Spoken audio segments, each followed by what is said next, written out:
మామూలుగా విశ్వక్సేన్ మీద ఎప్పటి నుంచో ఒక టార్గెట్ అనేది ఉంది. ఎందుకంటే కొంచెం యాటిట్యూడ్తో మాట్లాడతాడనో లేకపోతే ఎవడు పడితే వాడు యాటిట్యూడ్ అంటే చెప్పు తీసుకుతానండి. కానీ ఆ విశ్వక్సేన్ మొన్న వరకు నందమూరి వాళ్ళతో తిరిగాడు, ఇప్పుడు మెగా వాళ్ళతో తిరుగుతున్నాడు అనేసి అన్నారు. కడుపుకి ఏం తింటారో తెలియదు, మంచినీళ్ళే తాగుతారో లేదో తెలియదు. ఇలాంటి వాళ్ళు ఇండస్ట్రీలో ఎందుకున్నారో కూడా తెలియదు. సిగ్గు లజ్జ అన్నీ గాలికి వదిలేసి బతుకుతారు. చెప్పు తీసుకుదానినా సిగ్గు రాని కొన్ని బతుకులు ఉంటాయి చూసావా, అంతకంటే నీచమైన బ్రతుకు ఎవడన్నా బతుకుతున్నాడంటే. హాయ్ హలో నమస్తే, welcome back to the channel Telugu రాజ్యం. నేను మీ రామ్. ఈ మధ్యకాలంలో టాలీవుడ్లో రాజకీయాలను తీసుకొస్తున్నారా లేకపోతే రాజకీయాల్లో టాలీవుడ్ అనేది అర్థం కావాల్సి ఉంది. ఎందుకంటే గతంలో చాలామంది ప్రముఖులు కూడా సినిమా ఈవెంట్ని బేస్ చేసుకొని రాజకీయాల గురించి మాట్లాడడం జరిగింది. అందులో భాగంగానే మొన్నటికి మొన్న ఈ లైలా విశ్వక్సేన్ గారి చిత్రం, దీనికి సంబంధించి ఒక ఈవెంట్లో పృథ్వీ గారు మంచి యాక్టర్ ఆయన, సో ఆయన కూడా రాజకీయాలు తీసుకొచ్చి మాట్లాడడం జరిగింది. అసలు దీనివల్లే ఒక రచ్చ ఏర్పడింది. అంతా ఇంత రచ్చ కాదు, ఆ లైలా చిత్రాన్ని బాయ్కాట్ చేసేంతలా. అసలు ఎవరిది తప్పు, దీనికి సంబంధించి ఒక మంచి వివరణ, ఒక పూర్తి విశ్లేషణని మరియు రాజకీయ విశ్లేషకులు దాస విజ్ఞాన్ గారిని అడిగి తెలుసుకుందాం. నమస్తే అన్న. నమస్తే. పృథ్వీ గారు అలా మాట్లాడడాన్ని మీరు ఎలా తీసుకుంటున్నారు? టాలీవుడ్ యాక్చువల్గా సగం సిగ్గు మా ఎలక్షన్స్ అప్పుడు తీసేసుకున్నాం.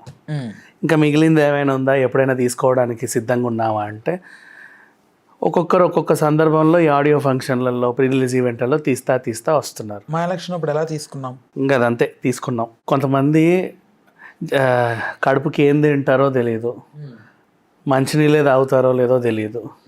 ఇలాంటి వాళ్ళు ఇండస్ట్రీలో ఎందుకున్నారో కూడా తెలియదు. సిగ్గు లజ్జ అన్నీ గాలికి వదిలేసి బతుకుతారు. చెప్పు తీసుకుదానినా సిగ్గు రాని కొన్ని బతుకులు ఉంటాయి చూసావా, అంతకంటే నీచమైన బ్రతుకు ఎవడన్నా బతుకుతున్నాడంటే ఈ పృథ్వీ. వీడికి టాలీవుడ్కి ఏం సంబంధమో నాకు తెలియదు, కానీ ఓ నటుడిగా 30 ఏళ్ళు ఇండస్ట్రీ అనే డైలాగ్తో ఫేమస్ అయ్యి వచ్చాడు. సరే బాగానే నటిస్తున్నాడు కదా అని చెప్పి వాళ్ళు వీళ్ళు అవకాశాలు ఇస్తుంటే సినిమా తిండి తింటా, సినిమా నీళ్లు తాగుతా, సినిమా పరువు తీస్తున్నాడు. అసలు ఆ ఈవెంట్ ఏంటి? విశ్వక్సేన్ది ఒక సినిమాకి సంబంధించిన ప్రమోషనల్ ఈవెంట్. అవును. అప్పుడెప్పుడో చిత్రం బలారే విచిత్రం, తర్వాత రాజేంద్ర ప్రసాద్ గారి మేడం, చాలా గ్యాప్ తర్వాత ఇప్పుడు విశ్వక్సేన్ లైలా. ఇక మధ్యలో ఏం లేవు చెప్పాలి అంటే చెప్పుకోదగ్గ సినిమాలు. ఒక హీరో లేడీ వేషం వేసి చెప్పుకోదగ్గ తమిళ సినిమా ఏమున్నా, టాలీవుడ్కి అయితే తెలుగు సినిమా పరిశ్రమకి ఆ రేంజ్లో మాట్లాడుకోవడానికి ఇంకా ఏ సినిమా లేదు. ఇన్నేళ్ళకి లైలా వచ్చింది కదా, అరే ఎంత ధైర్యం చేశాడు ఈ హీరో, 1000 కళ్ళు వేసుకొని చూస్తున్నారు ఆ సినిమా ఎప్పుడు వస్తుందా అని. అవును. విశ్వక్సేన్ సినిమా ప్రతిదీ ఏంటో తెలుసో తెలియకో ఏదో రకంగా వివాదాస్పదం అవుతూ ఉంటుంది. లాస్ట్ మొన్న ఆ టీవీ నేను ఆమెతో గొడవ అయినప్పటి నుంచి దానికి ముందు ఆ రోడ్డు మీద ఆ ప్రాంకు ఇంకా అట్లా ఏవో ఒకటి కాదు రెండు కాదు, ఈయనకు పొగరని, ఈయనకు అదని ఇదని, సినిమాని తొక్కేస్తున్నారనే ఒక సందర్భం. బోల్డ్ మొన్న దాస్ కదమ్కి వరకు కూడా ఏదో ఒక వివాదం నడుస్తూనే వచ్చింది. అరే ఏ వివాదం లేకుండా క్యూట్గా ఒక సినిమా వచ్చిందే అనుకున్నాం, అస్సలు లేదు ఇప్పటి వరకు. దాన్ని కూడా ఒక చిన్న వివాదంగా ఎవరో మొన్న మలిచారు. ఏంటి, ఆ విశ్వక్సేన్ మొన్న వరకు నందమూరి వాళ్ళతో తిరిగాడు, ఇప్పుడు మెగా వాళ్ళతో తిరుగుతున్నాడు అనేసి అన్నారు. అది పెద్ద వివాదం ఏం అవ్వాల, అయినా కూడా పట్టించుకోలే ఎవరు. ఎందుకు అంటే చిరంజీవి గారైనా, నందమూరి బాలకృష్ణ గారైనా, ఎన్టీఆర్ అయినా, ఎవరైనా సరే వీళ్ళంతా సినిమా హీరోలే కదా. ఆటి సినిమా హీరోతో తను తిరుగుతున్నాడు, తప్పేం లేదు, అందరూ ఒకటే. సో అట్లా తీసుకున్నారు. నెగిటివ్ తీసుకున్న వాళ్ళు నెగిటివ్ తీసుకున్నారు, పాజిటివ్ తీసుకున్న వాళ్ళు పాజిటివ్ తీసుకున్నారు. అంతే, ఇంకా వివాదం ఏం లేదులే. ఇక రేపో మాపో సినిమా రిలీజు, అరే భలే వస్తున్నాడు, కాంపిటీషన్ లేదు. మామూలుగా విశ్వక్సేన్ మీద ఎప్పటి నుంచో ఒక టార్గెట్ అనేది ఉంది. ఎందుకంటే కొంచెం యాటిట్యూడ్తో మాట్లాడతాడనో లేకపోతే అంటే అలా ఫీల్. విశ్వక్సేన్కి అసలు యాటిట్యూడే లేదు, ఉన్నా కూడా తప్పు లేదు. అదే అంటున్నా. బట్ ఎందుకంటే అది యాటిట్యూడ్ కాదు, ఎవడు పడితే వాడు యాటిట్యూడ్ అంటే చెప్పు తీసుకుదానండి. కానీ అసలు అది ఏం పెద్ద విషయం కాదు. వాళ్ళ సినిమా గురించి వాళ్ళు కాకపోతే ఇంకెవరు మాట్లాడుకుంటారు? అది యాటిట్యూడ్ ఎందుకు అవుతుంది? ఓ పెద్ద హీరో కొడుకు వచ్చేసి అంటేనేమో వాడిని అబ్బా ఎంత బాగా మాట్లాడుతున్నారో అంటాడు. ఓ చిన్న హీరో వచ్చేసి కొంచెం ఎక్కువ మాట్లాడితే యాటిట్యూడ్ అంటారు.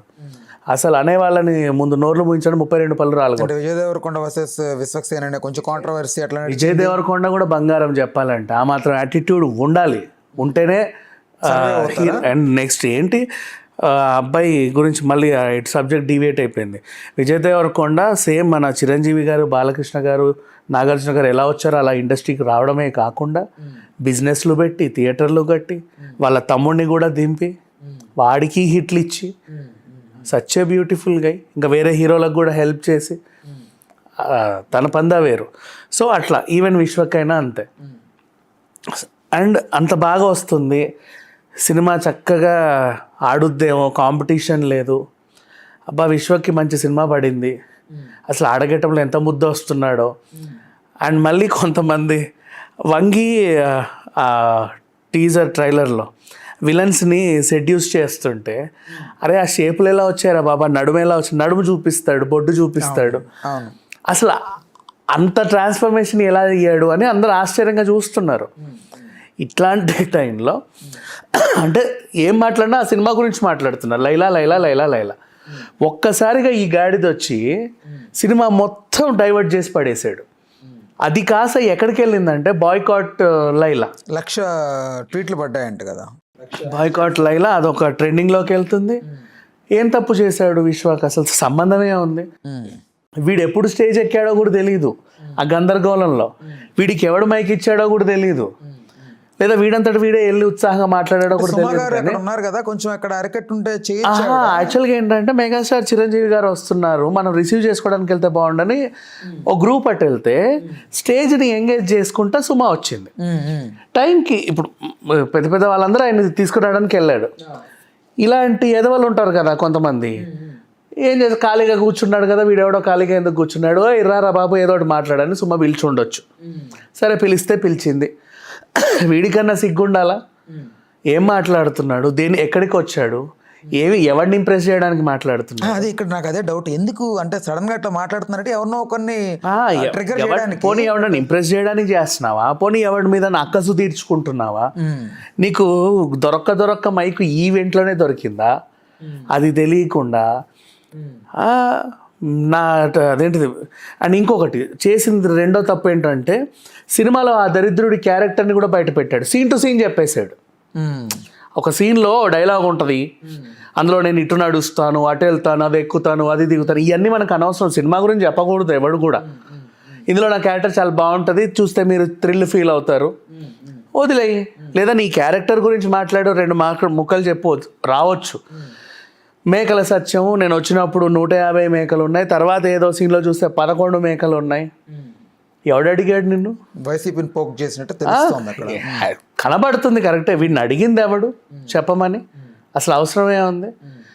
పాప మా పిల్లడు వచ్చి వాళ్ళేమో గందరగోళంలో ఉన్నారు, మెగాస్టార్ గారు వచ్చారు మా ఈవెంట్కి, తర్వాత వీళ్ళు మాట్లాడి ఏం తెలియదు, ఏంటా ఏదో రచ్చ అవుతుంది అనుకుంటే మళ్ళీ వింటేనేమో ఇది. అందరు దాన్ని కత్తిరింపులు చేసి మొత్తం ఎక్కడ పడితే అక్కడ సోషల్ మీడియాలో బాగా వైరల్ చేశాడు. ఇండైరెక్ట్గా చిరంజీవి గారు కావాలనే చెప్పించాడు అన్నట్టు ఆయనకు కూడా వెళ్ళింది. పాపం ఆయన చెప్పడు కూడాలే మరి. ఇప్పుడు ఎందుకంటే తను ఒక స్పీచ్ ఇచ్చుకున్నాడు, అప్పట్లో ప్రజారాజ్యమే ఇప్పుడు జనసేన అని. సో ఇప్పుడు దానికి దీనికి లింక్ పెట్టి చిరంజీవి గారే కావాలని చెప్పించారు అని కూడా అంటారు. వీడు వాగిన వాగుడికేగా. ఎంతమందికి మచ్చ చూడు, విశ్వకైతే ఏడుస్తున్నాడు, ఏం చేయాలో అర్థం కావట్లా.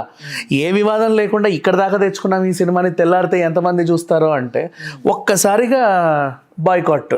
ఇప్పుడు అనుకుంటే వాళ్ళు దాన్ని పోస్ట్ పోన్ చేసుకోవచ్చు కదా, కొంచెం ఈ వివాదం తగ్గే వరకు ఉండి తర్వాత చేసుకోవచ్చు కదా. అట్లాంటి పనులు చేయకూడదు, చాలా తప్పది, ఎప్పుడూ చేయకూడదు. అలాంటి నిలబడి ముందుకెళ్తారు, హిట్ అయ్యే సినిమా హిట్ అయ్యిద్ది, దాని తర్వాత ఎలా ఉంటే అలా. నాకు డౌట్, ఇది ఏమన్నా పబ్లిసిటీ స్టంటా, ఇదేమన్నా పబ్లిసిటీ అయితే వస్తుంది. పబ్లిసిటీ స్టంట్ కోసము రాజకీయ పార్టీలను టార్గెట్ చేసి సినిమాని ఎవరు చంపుకోరు.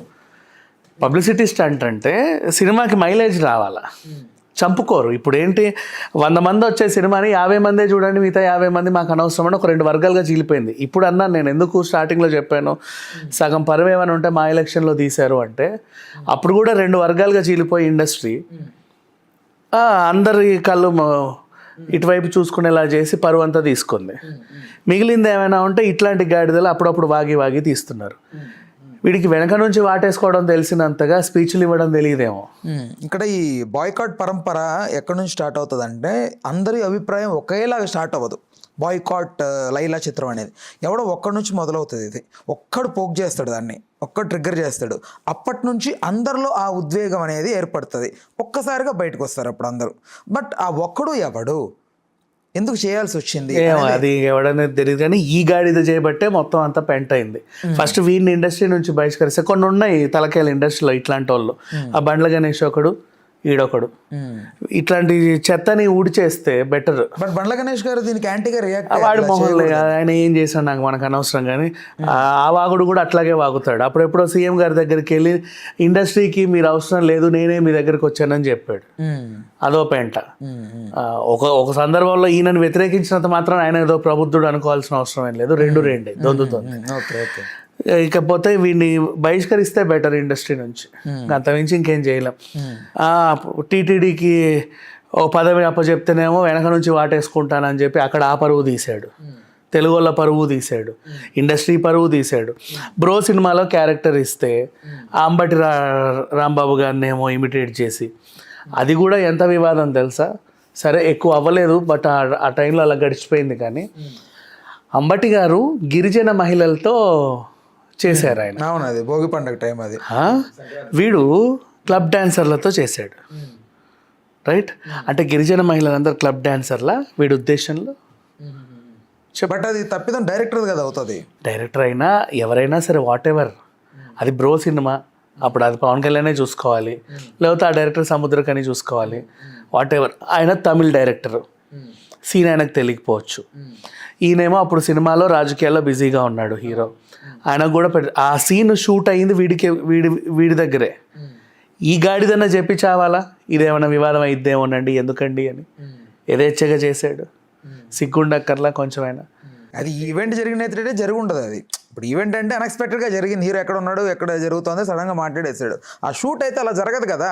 కెమెరామ్యాన్ యాక్సెప్ట్ చేయాలి, అక్కడ స్టోరీ రైటర్ యాక్సెప్ట్ చేయాలి, అందరూ డైరెక్టర్ కావాలనే వివాదాస్పదమైన అంశాలన్నిట్లోనూ దూరుతున్నాడు. అంటే ఎందుకు అట్లా కొంచెం ఉండాలి, ఆ బజ్లో మనం కూడా ఉండాలి. ఏ బజ్ చెప్పు తీసుకుని అంటారు రోడ్ల మీద తిరిగితే, అదేం బజ్? ఆడోళ్ళు మొగోళ్ళు ఎవడైనా సరే, ఈవెన్ హిజ్రాలైనా సరే చెప్పు తీసుకుని అంటారు. అయినా సిగ్గురాదు ఇట్లాంటి వాళ్ళకి. అది వీళ్ళ గురించి ఇంతసేపు మాట్లాడుకున్నాను చూసా, మన నోళ్ళు కూడా పెంటే వాడి గురించి మాట్లాడాలి నాకే అసహ్యం. రైట్. ఇప్పుడు ఓవరాల్గా లైలా పరిస్థితి ఏంటి? లైలా పరిస్థితి అయితే ఏమి ఉండదని నాకు అభిప్రాయం యాక్చువల్గా చెప్పాలి అంటే. ఎందుకంటే సినిమాని ఏదో రకంగా ఇబ్బంది పెట్టి ఎంతమంది ఎన్ని రకాలుగా తొక్కాలని చూసినా అవే నిలబడుతున్నాయి. దేవర చూడు, పుష్ప చూడు. సో ఇప్పుడు లైలా కూడా నిలబడుద్ది. ఈవెన్ నిన్న తండేలు కూడా, దాన్ని కూడా చాలా ఇబ్బందులు పెట్టారు, నిలబడింది. సో ఇప్పుడు లైలా కూడా నిలబడుద్దని నేను అనుకుంటున్నా, నాకైతే అనిపిస్తుంది. అయితే ఇబ్బంది పడే అవకాశం ఎక్కడ లేదు. మానసికంగా ఇబ్బంది పడుతున్నాడు. ఎందుకు ఇలా అయిందని, ఏ రాత్రి నిద్రపోట్లా, నిద్ర పట్టదు. ఎందుకంటే విశ్వక్సేన్ ఈజ్ ఎ హీరో, అంతే. నేను అంత మించి ఇంకేమీ చెప్పలేను. Vishwaksen is a hero, the hero. ఇంత మించి real Vishwaksen is the hero, అంతే. ఇంకా దాన్ని ఇంకా ఏం సాగదు, దట్స్ ఆల్. అందుకని చెప్పి తను ఆలోచిస్తాడు, నిర్మాతల గురించి ఆలోచిస్తాడు, దర్శకుల గురించి ఆలోచిస్తాడు, సినిమా గురించి ఆలోచిస్తాడు, డిస్ట్రిబ్యూటర్ గురించి ఆలోచిస్తాడు. బికాజ్ అన్ని రంగాల్లో నిష్ఠాతుడు కాబట్టి కథ గురించి ఆలోచిస్తాడు. కొంతమంది సపోర్టర్స్ ఎలా మాట్లాడుతున్నారంటే, పృథ్వీ గారు చేసిన పనిని వాక్చాతుర్యం ఎవరికైనా ఉంటుంది, మాట్లాడే హక్కు అందరికీ ఉంటుంది అని మాట్లాడుతున్నారు. బట్ వాళ్ళకి తెలియాల్సింది ఏంటంటే సమయ సందర్భం ఉండాలి. పెళ్ళికి వెళ్ళి చావు కబురు చెప్తే కష్టం కదా. అంటే నీకు వెనకాల ఉన్న బ్యానర్, మనం వచ్చింది ఎందుకు, ఈ బ్యానర్ ప్రమోట్ చేయడానికి వచ్చాం. అది కాకుండా ఇంకో అంశాన్ని అక్కడ తేవడం వల్ల డీవియేట్ అవ్వట్లా, ఇలా ఎందుకు పిలిచారో అన్నట్టు ఉండట్లా. అసలు పరంపర ఎక్కడ మొదలైందంటే ఏం చెప్తారు మీరు? ఎవరి నుంచి వచ్చింది కల్చర్ అనేది? అసలు అట్లా అందరికీ అంతెందుకు, అందరికీ ఉంది ఈ కల్చర్. సినిమా సందర్భంకి వచ్చి ఇంకేవేవో మాట్లాడిన వాళ్ళు చాలా మంది ఉన్నారు. బాలకృష్ణ గారు అంటారు, కొంతమంది ఇంకా పెద్ద పెద్ద పేరు. లేదు చాలా మంది ఉన్నారులే. అంతెందుకు రీసెంట్ ఇష్యూస్ చూసుకుంటే ఇప్పుడు ఇక్కడికి చీఫ్ గెస్ట్ వచ్చిన చిరంజీవి గారి గురించి కూడా చెప్తాను నేను. అక్కినేని వల్ల ఏదో అవార్డు ఈయనకి పురస్కారం ఇవ్వడానికి పిలిచారు. అది అక్కినేని గారి ఈవెంట్. ఏం మాట్లాడినా అక్కినేని గారి గురించే మాట్లాడుకోవాలి. ఈయన వెళ్ళి ఆయన గతంలో ఎప్పుడో జరిగిన ఇన్సిడెంట్ అక్కడ చెప్పేసి వచ్చాడు. అందరు అక్కినేని గారి గురించి తక్కువ మాట్లాడి ఈయన గురించి ఎక్కువ మాట్లాడారు, ఈయన ఇష్యూ గురించి. అప్పుడు వాళ్ళేమనుకున్నారంటే, ఎందుకు పిలిచాను రా బాబు వీళ్ళని, అలా అనిపించకూడదు. ఎప్పుడన్నా ఎవరన్నా పిలిస్తే గౌరవంగా పిలిచినప్పుడు భలే వచ్చారు, వీళ్ళు రావడం వల్ల మాకెంతో ఇదైపోయింది అని ఫీల్ అవ్వాలి కానీ వీళ్ళు ఎందుకు వచ్చారా బాబు అని కోరుతూ. అంబానీ పెళ్ళికి వెళ్ళినప్పుడు కూడా అంతే, రామ్ చరణ్ వాళ్ళని పిలిచినప్పుడు అక్కడ షారూఖ్ ఖాన్ ఏదో అంటే వీళ్ళు ఇంకేదో అనుకొని ఫీల్ అయ్యి మా మా మనోభావం దెబ్బతినిందని వచ్చారు. రామ్ చరణ్ గారిని ఏదో అన్నారనేది సంథింగ్. ఆయన ఇంకేదో అన్నారు, ఆయన పొగిడాడు, వీళ్ళు తిట్టాడేమో అనుకొని వచ్చారు. అప్పుడు వాళ్ళు అనుకున్నారు ఈవెంట్ ఆర్గనైజర్లు, వీళ్ళని ఎందుకు పిలిచాం అనవసరంగా ఇక్కడికి అని. ఎవరన్నా ఇక్కడికి వస్తే వీళ్ళని ఎందుకు పిలిచాం అనుకోకూడదు. ఇప్పుడు పృథ్వీ అయినా అంతే, వీడిని ఎందుకు పిలిచాను రా బాబు అని మొహం మీదే అంటున్నాడు విశ్వక్సేన్. వాడు ఎవడో వాగిన దానికి మాకు సంబంధం ఏంటండి, ప్లీజ్ మమ్మల్ని అర్థం చేసుకోండి, బాయ్కాట్ తీసేయండి అని. అంటే ఎప్పుడైనా సరే ఎవరైనా మనల్ని ఎక్కడికైనా పిలిస్తే వాళ్ళు హ్యాపీ ఫీల్ అవ్వాలి కానీ ఈ అమ్మ వీళ్ళని ఎందుకు పిలిచాను రా బాబు అనుకోకూడదు. మొన్న కూడా గతంలో ఎక్కడో మాట్లాడినట్టు ఉంది పృథ్వీ గారు ఈ రాజకీయాలు తీసుకొచ్చి, బట్ ఎక్కడ వాడి గురించి నాకు ఇంకా మాట్లాడక బాబా, నాకు ఆ పేరు వింటేనే చిరాగ్గా ఉంది. రైట్, ఓకే అన్న, thanks for the time, thanks for విషయం. Right, Please do subscribe to Telugu Rajyam channel. Please do subscribe to Telugu Rajyam channel. Please do subscribe to Telugu Rajyam channel. Hi అండి, నేను మీ ఆర్పీని, నెల్లూరు పెద్దారెడ్డి చేపల పులుసు ఓనర్ని. మీరు తెలుగు రాజ్యం అనే ఈ యూట్యూబ్ ఛానల్ సబ్స్క్రైబ్ చేసుకుని మంచి మంచి వీడియోలతో వస్తారు. Thank you so much. Hi people, I'm Sonakshi Verma and you please watch Telugu Rajyam and please subscribe to the channel.